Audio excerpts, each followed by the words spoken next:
चलिए शुरू करते हैं। आज हम पढ़ने वाले हैं टेंस। टेंस का मतलब होता है काल, यानी समय, यानी टाइम। वैसे तो टेंस हमने पिछले वीडियो में पढ़ा था, फिर भी आपको रिवीजन करवा देता हूँ।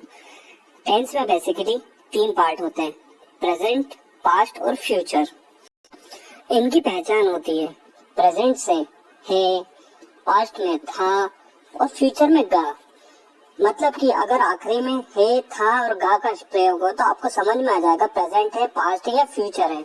अब बात करते हैं इनके पार्ट क्या होते हैं। बेसिकली अगर प्रेजेंट की बात करें तो प्रेजेंट में होगा present indefinite, present continuous, present perfect और प्रेजेंट परफेक्ट कंटिन्यूअस। फिर पास्ट की बात करते हैं तो पास्ट में होगा past indefinite, past continuous, past perfect और पास्ट परफेक्ट कंटिन्यूअस। और अगर फ्यूचर की बात करें तो फ्यूचर में होगा future indefinite, future continuous, future perfect और फ्यूचर परफेक्ट कंटिन्यूअस।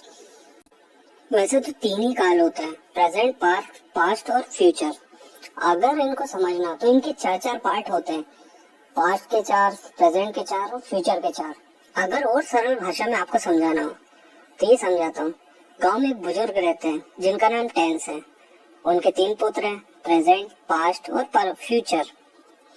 और इन प्रेजेंट के भी 4 लड़के हैं, पास्ट के भी 4 लड़के हैं और फ्यूचर के भी 4 लड़के हैं। कुल मिला के तीसरी जनरेशन के 12 लड़के हो जाते हैं। ठीक है।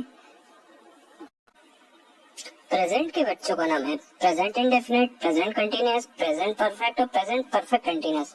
पास्ट के बच्चों का नाम है past indefinite, past continuous, past perfect और पास्ट परफेक्ट कंटिन्यूअस। वैसे ही फ्यूचर के बच्चों का नाम है future indefinite, future continuous, future perfect और फ्यूचर परफेक्ट कंटिन्यूअस। इस तरीके से 12 बच्चे हो जाते हैं, मतलब कि 12 टेंस हो जाते हैं। अब आपको समझ में आ गया होगा, उम्मीद करता हूँ। हमें टेंस चार्ट क्रिएट करने के लिए 3 रो और 4 कॉलम की जरूरत पड़ती है। रो में हम रखेंगे प्रेजेंट, पास्ट और फ्यूचर, जिनके 4 पार्ट होते हैं, प्रेजेंट के भी 4, पास्ट के भी 4 और फ्यूचर के भी 4। और हम कॉलम में एक कॉलम में रखेंगे इंडेफिनिट, फिर दूसरे में रखेंगे कंटिन्यूअस, फिर परफेक्ट और फिर परफेक्ट कंटिन्यूअस। इस तरीके से हमारे पास 4 कॉलम और 3 रो हो जाएंगे। सबसे पहले टेंस को जानने के लिए हमें ये पता होना चाहिए कौन सा हिंदी का वर्ड आखिरी में आएगा जिससे हम उसको पहचान सके। अब देखते हैं इंडेफिनिट को कैसे पहचाने। प्रेजेंट इंडेफिनिट के आखिरी में आता है ता और ती, पास्ट इंडेफिनिट के ता और फ्यूचर के गा का प्रयोग होता है। फ्यूचर इंडेफिनिट के आखिरी में गा का प्रयोग होता है। तो इस तरीके से आपको पहचान में आ जाएंगे इंडेफिनिट के सारे सेंटेंसेस। हमें कंटिन्यूअस और परफेक्ट कंटिन्यूअस को पहचानना हो तो उसके आखिरी में रहा वर्ड हमेशा आएगा। खा रहा था, पी रहा था, सो रहा था, मतलब काम जारी है, लगातार चल रहा है। इस तरीके से हम कंटिन्यूअस और परफेक्ट कंटिन्यूअस को पहचान सकते हैं। अगर हमें कंटिन्यूअस और परफेक्ट कंटिन्यूअस में दोनों के बीच में अगर अंतर करना हो तो परफेक्ट कंटिन्यूअस में हमेशा याद रखना समय का प्रयोग। मैं सुबह से खा रहा हूँ, मैं दोपहर से दौड़ रहा हूँ। इसमें एक समय बताया गया है, समय दर्शाया गया। और अगर किसी भी वाक्य में समय को दर्शाया जाता है तो वो परफेक्ट कंटिन्यूअस के अंतर्गत आ जाता है। और अगर हमें परफेक्ट को पहचाना, परफेक्ट मतलब काम कंप्लीट हो चुका है, कंप्लीट हो चुका है, चुका वर्ड का हमेशा यूज होगा। अगर आपको देखना हो तो पास्ट, प्रेजेंट और परफेक्ट में चुका है वर्ड का यूज होगा तो समझ लीजिएगा वो परफेक्ट के अंतर्गत आ जाता है। अब कंटिन्यूअस परफेक्ट और परफेक्ट कंटिन्यूअस में अंतर समझ लेते हैं। उदाहरण से मैं फुटबॉल खेल रहा हूँ, ये आ जाएगा कंटिन्यूअस में क्योंकि काम चल रहा है। मैं फुटबॉल खेल चुका हूँ, मतलब ये कंप्लीट हो चुका है, परफेक्ट का सेंटेंस है। और मैं सुबह से फुटबॉल खेल रहा हूँ, ये परफेक्ट कंटिन्यूअस के अंतर्गत आ जाएगा। पास्ट टेंस में सभी के आगे था का प्रयोग होगा। था जहाँ भी आएगा आप समझ जाइएगा पास्ट टेंस है।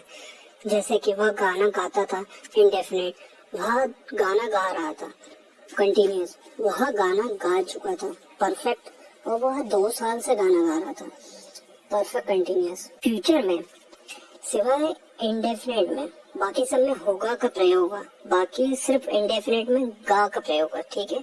वह गाना गाएगा, इंडेफिनिट, वह गाना गा रहा होगा, कंटिन्यूअस, वह गाना गा चुका होगा, परफेक्ट, वह 2 साल से गाना गा रहा होगा, फ्यूचर परफेक्ट कंटिन्यूअस।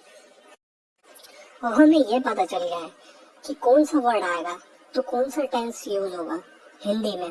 अब देखते हैं इंग्लिश में कैसे पहचाने और कैसे सेंटेंस मेकिंग करें। यही टेंशन अब शुरू होता है। इंडेफिनिट टेंस में एस और एस का प्रयोग होता है।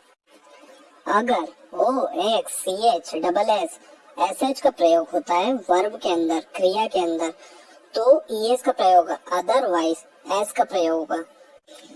पर इसमें भी एक बात का ध्यान रखना पड़ेगा, जब भी प्लूरल हो सब्जेक्ट तो वर्ब का फर्स्ट फॉर्म लगेगा और बाकी में अगर सिंगुलर हो तो एस और एस। डज जो रहेगा वो हमेशा एक वचन के साथ प्रयोग होगा और डू हमेशा बहुवचन के साथ। अब बात करते हैं कंटिन्यूअस। कंटिन्यूअस में इज एम आर का प्रयोग होगा। एम का प्रयोग हमेशा आई के साथ होता है, इज हमेशा सिंगुलर के साथ प्रयोग होगा और आर हमेशा प्लूरल के साथ प्रयोग होगा। वैसे ही परफेक्ट टेंस में हैज और हैव जुड़ जाएंगे और परफेक्ट कंटिन्यूअस में हैज बीन और हैव बीन उसके साथ टाइम मेंशन होगा। अब बात करते हैं पास्ट इंडेफिनिट की। पास्ट इंडेफिनिट ऐसा एक होता है, ऐसा टेंस है जिसमें वर्ब का सेकंड फॉर्म यूज होता है। बाकी सब में या तो वर्ब का फर्स्ट फॉर्म यूज होगा या वर्ब का थर्ड फॉर्म। और जब इसका इंट्रोगेटिव बनाते हैं तो इसमें डेट के साथ फर्स्ट फॉर्म यूज होता है, ये याद रख लेना। वैसे ही पास्ट कंटिन्यूअस में वाज वर्ब का प्रयोग होगा, साथ ही साथ परफेक्ट पास्ट परफेक्ट में हैड का प्रयोग होगा और पास्ट परफेक्ट कंटिन्यूअस में हैड बीन का प्रयोग होगा। फ्यूचर में विल और शाल का प्रयोग होगा, आई और वी के साथ शाल का प्रयोग होगा, बाकी सबके साथ विल का प्रयोग होगा। फ्यूचर कंटिन्यूअस में विल बी और शाल बी का प्रयोग होगा, जहाँ पे रहा होगा प्रयोग होगा वहाँ पे विल बी और शाल बी का प्रयोग होगा। वैसे ही चुका होगा मैं विल है और शाल हैव का प्रयोग होगा। वैसे ही फ्यूचर परफेक्ट कंटिन्यूअस में रहा होगा के साथ विल हैव बीन और शाल हैव बीन का प्रयोग होगा।